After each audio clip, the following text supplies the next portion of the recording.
Olá, seja muito bem-vindo. Está começando o DC Notícias Web nesta quarta-feira e você pode acompanhar pelo YouTube através do QR Code que está aí no canto da tela.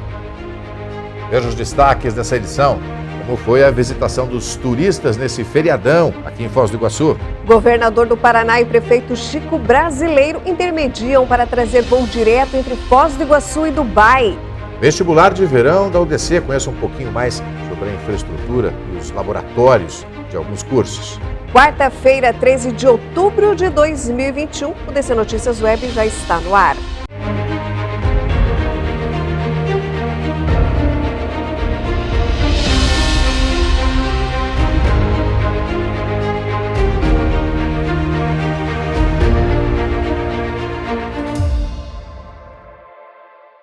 Olá, o DC Notícias Web abre essa edição falando que o governador do Paraná, Ratinho Júnior, busca em um encontro internacional juntamente com o prefeito Chico Brasileiro intermediar um voo com a Emirates entre Dubai e Foz do Iguaçu.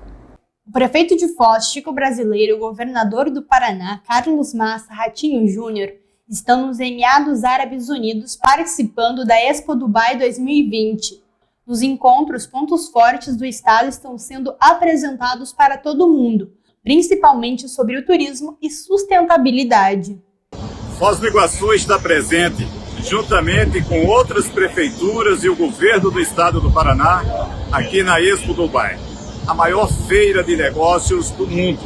Aqui é onde se encontram os grandes investidores, é onde se encontram as grandes agências de viagens, é onde se encontram aqueles realmente que estão buscando oportunidades de investimentos. E nada melhor do que mostrar Foz do Iguaçu ao mundo. Uma cidade que tem tudo para crescer, uma cidade que tem muitas oportunidades e que tem uma das 7 maravilhas da natureza e que também tem uma das 7 maravilhas modernas, como é a Itaipu Nacional. Foz do Iguaçu tem muito para mostrar ao mundo e eu tenho certeza que nessa exposição aqui, nos Emirados Árabes, Foz do Iguaçu vai sair grande, mostrando ao mundo o seu potencial. Em outra reunião, também no Oriente Médio, o governador, tanto municipal quanto estadual, apresentaram a intenção do município da conexão direta aérea de Foz para Dubai, pela companhia Emirates Airlines.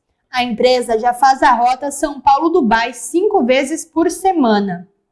Foz do Iguaçu, por ser um dos pontos mais representativos pelos polos turísticos do país, é a principal candidata para receber voos. Segundo o governador, a meta é fortalecer o turismo paranaense, já que Foz é o segundo destino de turistas estrangeiros do país, com grande possibilidade de investimentos, além da infraestrutura que a cidade vem recebendo. Ele lembrou que o aeroporto internacional da cidade, recentemente concedido à iniciativa privada, foi reformulado juntamente para receber voos internacionais diretos, um investimento de 69,4 milhões em uma parceria com o governo do Paraná, Itaipu Nacional e Infraero. Foz do Iguaçu, mais uma vez, ganhou bastante com a visitação dos turistas neste feriadão de Nossa Senhora. Acompanhe como foi. O feriadão da Padroeira do Brasil foi um sucesso para o setor turístico de Foz do Iguaçu. Somente no Parque Nacional, quase 20 mil pessoas visitaram os atrativos, sendo 96% de brasileiros. Quanto aos estrangeiros, ao todo foram 31 nacionalidades, se destacando com mais representantes os paraguaios, espanhóis, argentinos, colombianos e estadunidenses. Já na Itaipu Nacional, foram mais de 8,7 mil turistas, superando o feriadão da Independência em setembro, quando passaram cerca de 7.700 visitantes pela usina. Domingo foi o dia com maior movimento, um total de 3.055 pessoas, a melhor computação em um único dia desde o retorno das atividades turísticas que haviam sido paralisadas por causa da pandemia. Ao todo, turistas de 16 nacionalidades visitaram os atrativos da Binacional, com os brasileiros também sendo a grande maioria. Mesmo com a chuva no sábado, o Parque das Aves recebeu 11.310 pessoas durante os 4 dias do feriadão. Mais de 55% dos visitantes foram paranaenses, formando a maioria dos turistas. Apenas 1,8% vieram de fora do Brasil, com destaque para Paraguai, Austrália e Coreia do Sul. O Marco das Três Fronteiras também recebeu bastante visitas, um total de 8.224 pessoas, com a maioria de brasileiros, e o Paraná liderando os números, seguido de São Paulo e Santa Catarina. A ocupação da rede de hotéis chegou a 93%, e ao todo foram 102 voos pelas 3 operadoras aéreas de Foz do Iguaçu. Veja a seguir. Vestibular de verão da UDC. Conheça um pouquinho mais sobre a infraestrutura e os laboratórios de alguns cursos.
Vestibular de verão da UDC. Conheça um pouquinho mais sobre a infraestrutura e os laboratórios de alguns cursos.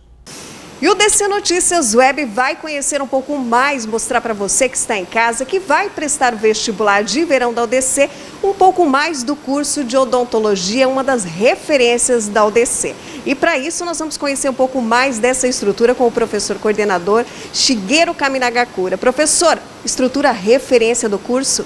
Com certeza, nós estamos aqui com uma estrutura muito grande, nós estamos com 38 consultórios e estamos atendendo já os pacientes, só na área pública nós estamos atendendo bastante pacientes, e nós já estamos atendendo mais de mil pacientes aqui desde o início do curso. Então nós temos uma boa estrutura, nós temos laboratório, nós temos equipamentos de primeira geração, raio-x digital, que a gente quase nas faculdades não existe, nós temos digital, então nós temos uma estrutura muito boa do primeiro mundo.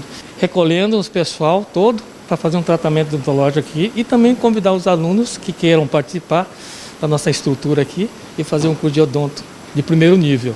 Professor, essa estrutura faz toda a diferença para o aluno no mercado de trabalho? Com certeza, porque todos os equipamentos são de primeira geração. Então nós temos um de último tipo da geração dos equipamentos que trazem uma facilidade maior para os alunos que estão aqui. Então é importante isso, uma estrutura como a UDC, tendo uma estrutura de odontologia moderna e bem tecnológica também. Fica o convite aí para quem quer prestar o vestibular e escolher o curso de odontologia. Com certeza, porque nós somos o único aqui nessa região de Foz do Iguaçu e a estrutura é excelente. Os professores são de um nível de mestrado e doutorado. Então o nível é muito elevado e pelo menos nós estamos aqui contribuindo pela uma formação de bom profissional odontológico. É isso aí, obrigada, professor. Se você quer conhecer um pouquinho mais dos laboratórios da UDC, de odontologia e tantos outros, faça uma visita à instituição, visite o site oficial da UDC. Nós vamos agora conhecer um pouquinho mais dessa prática dos laboratórios. Vem comigo! E aqui a gente está num dos laboratórios, é uma referência aqui do curso de odontologia, e nós vamos conversar com um dos alunos aqui, que é o Paulo. Paulo, isso faz toda a diferença, essa praticidade? Faz toda a diferença para a gente, sim. Durante o processo de ensino, de aprendizagem, com certeza a aprendizagem faz toda a diferença. E a estrutura da UDC, o que você como aluno tem a dizer? Estrutura completa, ótimos professores, ótimos funcionários. Não tenho nada que de se queixar, não. É isso aí, os alunos dando o seu testemunho da estrutura oferecida pelo curso de odontologia da UDC. Com a imunização bastante adiantada em Foz do Iguaçu contra a Covid-19, o posto de vacinação na Vigilância encerrará as atividades na próxima sexta-feira, 15 de outubro. Veja a seguir, vamos falar sobre ações políticas. Nosso entrevistado é o vereador Adnan El Sayed.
Com a imunização bastante adiantada em Foz do Iguaçu contra a Covid-19, o posto de vacinação na Vigilância encerrará as atividades na próxima sexta-feira, 15 de outubro.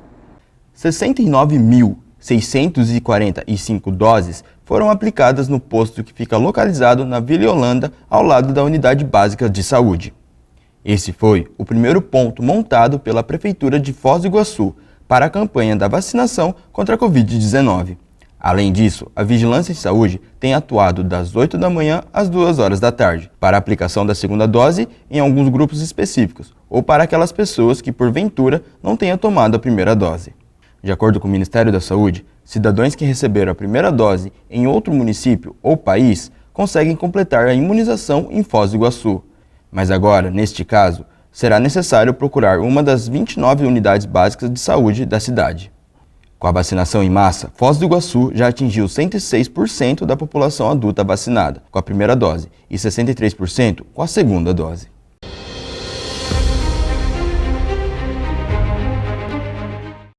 E o DC Notícias Web vai mais uma vez falar das ações da Câmara de Vereadores, de tudo que acontece aqui no município. E para isso, hoje nós estamos recebendo o vereador Adnan El Sayed, que vai contar um pouquinho para a gente desse trabalho que ele vem desempenhando aqui no Legislativo Iguaçuense.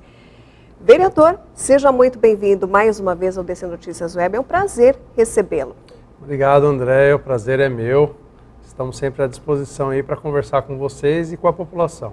Nós falávamos há pouco aqui da correria que tem sido esse trabalho no Legislativo Iguaçuense. Muito trabalho, muitas ações, muitas demandas para serem atendidas aqui na população iguaçuense. Com certeza. Eu costumo dizer que o vereador, se ele quer ficar acomodado, ele também pode. Mas se ele quer trabalhar de fato, as 24 horas por dia não dá. Porque ele tem que pensar nos projetos de lei, ele tem que visitar as comunidades para entender as demandas da população e transformar isso em lutas frente ao poder público. Ele tem que fiscalizar o executivo. Então, o vereador tem um papel fundamental numa democracia, principalmente num sistema que é urbano ou de desenvolvimento das cidades. O vereador é fundamental. E, graças a Deus, nós estamos cumprindo esses papéis, tanto do contato com as comunidades, com a população, fiscalizando o executivo e trazendo boas leis para o município. São 10 meses, já fechando em 10 meses de trabalho no Legislativo Iguaçuense. E o senhor tem algumas bandeiras muito importantes aqui para a cidade, como a retomada econômica. Que projetos nesse sentido foram trabalhados nesses 10 meses? Alguns meses atrás, a gente formalizou uma cartilha de 20 medidas para a retomada econômica. São 20 indicações, requerimentos e projetos de lei que o nosso mandato desenvolveu, né, protocolou e entregamos ao prefeito Chico Brasileiro. Porque muito do que a gente quer fazer foge à nossa competência, a competência do legislativo. Então o que a gente faz é indicação. Cabe ao prefeito avaliar se quer ou não levar em conta essas indicações e transformá-las em políticas públicas. Dentre essas 20, eu poderia citar as principais, né?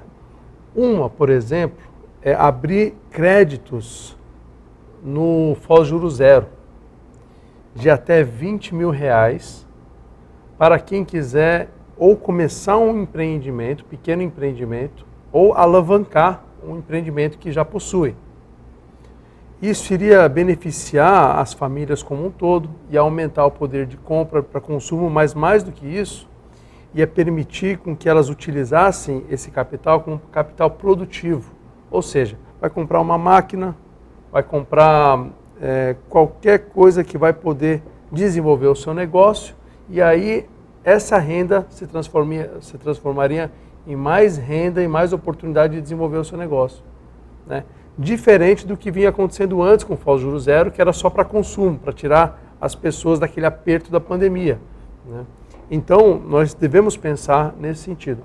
Outras propostas também, como por exemplo um grande mutirão para contratar vários MEIs, né, vários microempreendedores individuais, para fazer grandes reformas e reparos nas instalações públicas em todos os bairros, nas praças, nas sedes do governo, nos campinhos, nas ruas. Isso iria fazer com que o emprego aumentasse em Foz, né, porque a prefeitura iria contratar, né, esses terceirizados ou microempreendedores individuais para fazer esse serviço e, ao mesmo tempo, iria melhorar os espaços públicos de uso comum, né? Então, é uma outra medida que indicamos ao prefeito. E como foi a aceitação dessa cartilha com todas essas propostas, essas sugestões ao prefeito Chico Brasileiro? Como que ele analisou, como que ele recebeu essa cartilha? Parte dessas medidas que a gente sugeriu se mostrou inviável financeiramente para o município. Outra parte foram acatadas pelo prefeito, como por exemplo essa última que eu citei, de uma contratação para fazer um mutirão nos bairros. Foi acatado e está em andamento, né? Mutirão inclusive de podas de árvore, uma série de questões que são demandas populares e geraria mais emprego. Uma terceira parte dessas propostas, essas 20 propostas, está em análise, né? Por exemplo, como o Juro Zero ampliado que a gente está sugerindo. Então, a gente ficou feliz que grande parte foi acatado e outras estão em análise. O senhor também tem trabalhado bastante pela questão da juventude aqui no município, oportunidades de emprego para esses jovens que querem ingressar no mercado de trabalho. Sim, tem 3 sugestões muito importantes que a gente colocou que são de impactos imediatos à juventude. Um deles é desenvolver um programa de estágio para quem está no último ano de graduação, né? Isso é importante porque é um estágio remunerado, a pessoa está se formando, né, e enquanto isso trabalha e ao mesmo tempo ganha experiência, porque depois que se forma, ela vai ter no seu currículo não só o diploma, mas um ano de experiência. Mais fácil para ela entrar no mercado de trabalho. A segunda proposta são residências, não só na área da saúde. Isso é uma ideia que está acontecendo em São Paulo. A Prefeitura de São Paulo aprovou residências em várias áreas, inclusive no direito, pessoas formadas em direito, em políticas públicas, etc. Isso também iria ampliar essa questão da remuneração e da experiência e inserção do mercado de trabalho dos jovens.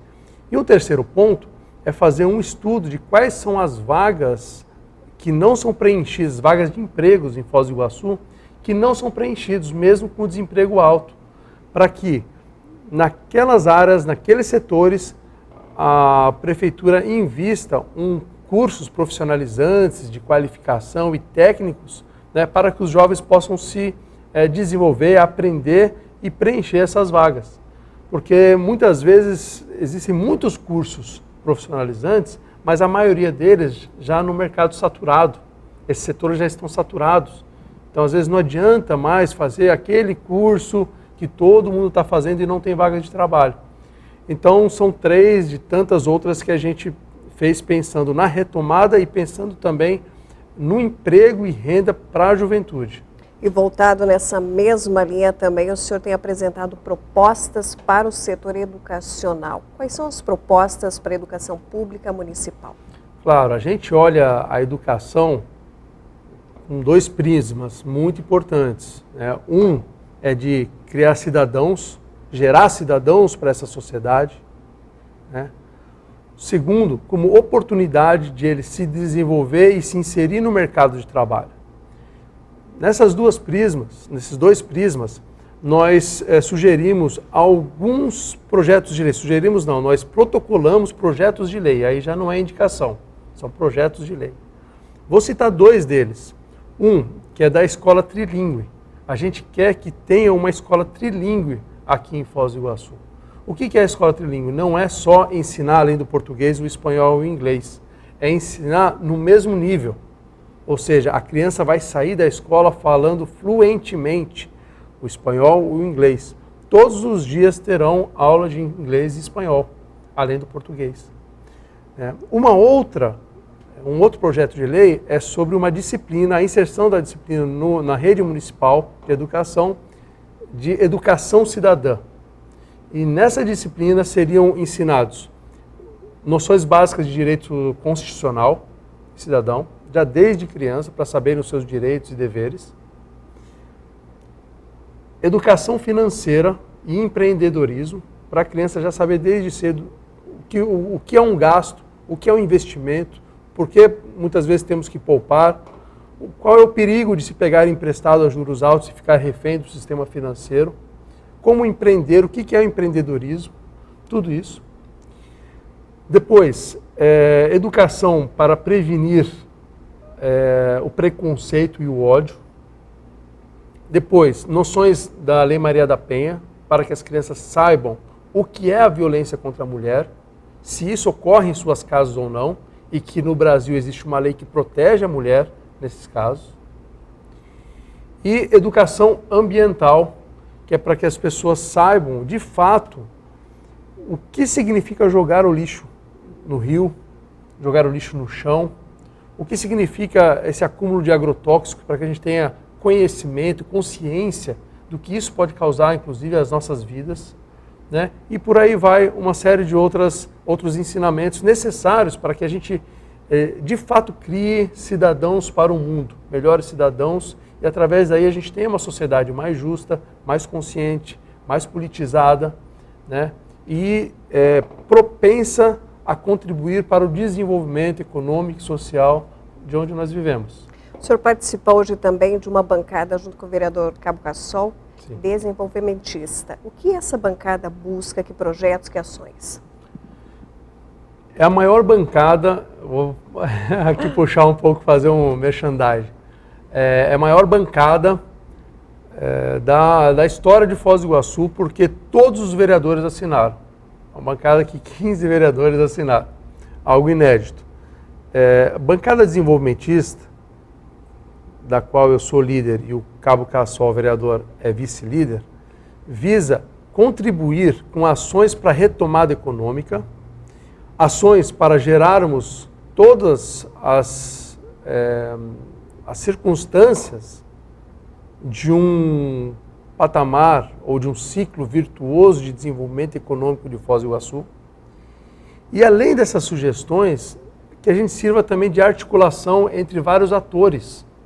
Porque hoje nós temos a Itaipu Binacional, que está investindo fortemente em Foz do Iguaçu. Nós temos o governo do estado, também está trazendo muitas obras.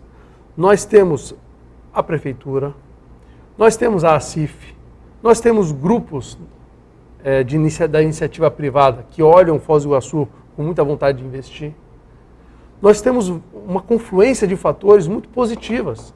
E às vezes, uma bancada desenvolvimentista, por exemplo, pode servir de catalisador e de articulação para esses atores, para que essas confluências olhem para o mesmo sentido, para uma mesma estratégia de desenvolvimento da cidade, que vai trazer mais oportunidades, que vai desenvolver outros setores da nossa economia, que vai fazer com que o turismo seja mais ampliado para os gastos da população. Ou seja, tudo isso a gente está pensando, né? E a bancada desenvolvimentista já fez algumas ações muito importantes e estratégicas para o município. E que ações são essas?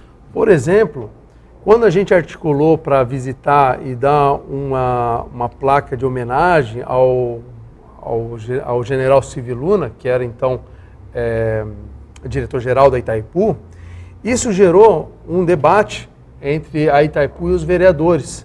E mais para frente foi feito, inclusive, do novo diretor, uma reunião com os vereadores para poder aproximar essas ações. Uma outra coisa, a gente escreveu uma carta, eu e o Cabo Cassol, e direcionamos ao Ministério da Agricultura, né, Ministério Federal, cujo representante, o secretário federal da Pesca, estava aqui em Foz do Iguaçu, entregamos em mãos. Algum tempo depois ele respondeu essa carta pelo correio, endereçado a nós, uma carta oficial do Ministério, dizendo que nós, a bancada, vamos participar de todas as tratativas para desenvolver a pesca e a criação de tilápia aqui na nossa região. Olha que bacana. Então são várias outras ações, né, que podemos aqui também citar, mas eu acho que essas duas são de grande importância porque tratam com atores fora ou mais abrangentes do que a limitação do município. Que bacana, vereador. É esse trabalho dos vereadores, o senhor mostrando um pouco das ações desse trabalho já em 2021. Quais são as metas para encerrar esse ano? As metas são continuar esse trabalho, nos aproximar cada vez mais sistematicamente das lideranças dos bairros e ao final do ano fazer um grande balanço de como foi esse primeiro ano. Uma crítica ao que poderia ser melhor ou alguma falha que a gente tenha cometido, por exemplo. Projetar o ano seguinte para que cada vez mais sejamos mais eficientes no nosso trabalho e fazer uma prestação de contas à população. Que bacana. Vereadora Adinaí Saed, nós gostaríamos mais uma vez de agradecer a sua participação conosco no DC Notícias Web, sempre trazendo um pouco mais para a população sobre esse trabalho desempenhado na Câmara de Foz do Iguaçu, que a população possa conhecer realmente que ações estão sendo desempenhadas pelos vereadores. Obrigada. Eu que agradeço, quero parabenizar também o trabalho excelente que você faz lá na cobertura da Câmara. Obrigada. Parabenizar todos aí da equipe da UDC Notícias e sigam em frente que o trabalho está legal. Muito obrigada.